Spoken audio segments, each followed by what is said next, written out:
Sillamäe lasteaias Päikseke toimus meeleolukas mardipäeva tähistamine koostöös Sillamäe Eesti Põhikooliga. 2. ja 3. klassi õpilased tulid külla mardis antidele ning tõid lastele häid soove ja sügiseseid tervitusi. Külalisi võtsid vastu rühmad Kelluke ja Mesilased. Koos mängiti mitmeid lõbusaid mänge.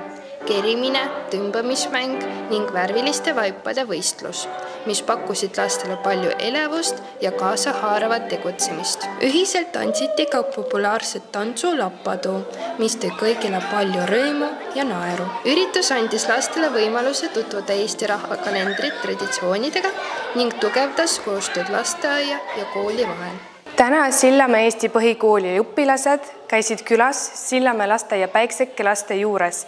Koos me tähistasime traditsioonilist püha mardipäeva, kus lapsed koos said mängida, laulda ja mängida traditsioonilisi mänge. Me teeme juba mitmendat aastat tihedat koostööd lasteaiaga ja proovime seda ka jätkata.